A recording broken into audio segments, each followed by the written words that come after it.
అందరికీ నమస్కారం అండి. ఆంధ్రప్రదేశ్ రాష్ట్ర ఉద్యోగ పెన్షన్లకు సంబంధించి భారీ శుభవార్త.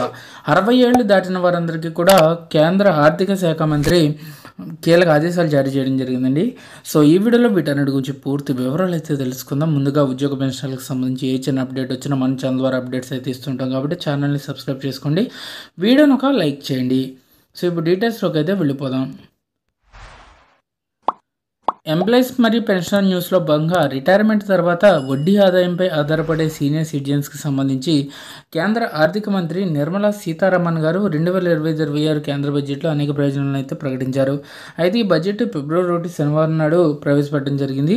సో అయితే ఇందులో భాగంగా సీనియర్ సిటిజన్స్కు డిపాజిట్లపై వారు ఆర్జించిన వడ్డీపై పన్ను మినహాయింపు పరిమితిని ప్రస్తుతం ఉన్న 50,000 రూపాయల నుండి లక్షకు రెట్టింపు చేయబోతున్నట్లు చెప్పారండి. ఇది నిజంగా ఆనందించదగిన విషయం.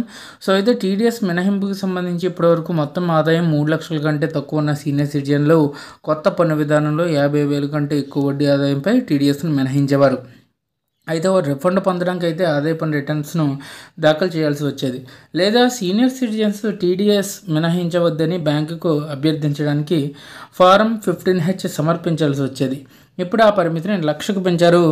అంటే 4 లక్షల లోపు మొత్తం ఆదాయం ఉన్న సీనియర్ సిటిజన్స్కి సంబంధించి డిపాజిట్లపై వారు ఆర్జించిన వడ్డీపై టీడీఎస్ పరిమితి ప్రస్తుతం ఉన్న 50,000 నుండి 1 లక్షకు పెరిగిందండి.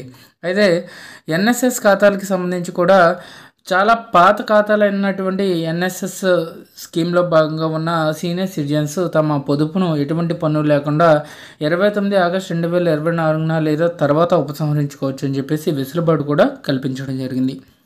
ఇది నిజంగా సీనియర్ సిటిజన్ సంబంధించి కేంద్ర ప్రభుత్వం ఈ ప్రయోజనాలను అయితే కల్పించిందండి. దీంతో ఆంధ్రప్రదేశ్ రాష్ట్రంలో ఉన్నటువంటి పెన్షన్లకు కూడా ఈ అప్డేట్స్ అయితే వర్కౌట్ అవుతాయి. సో కాబట్టి ఎంప్లాయీస్ అండ్ పెన్షన్ న్యూస్లో భాగంగా కేంద్ర ఆర్థిక మంత్రి ఈ ఇంపార్టెంట్ అప్డేట్ని అయితే తీసుకురావడం జరిగింది. Thank you.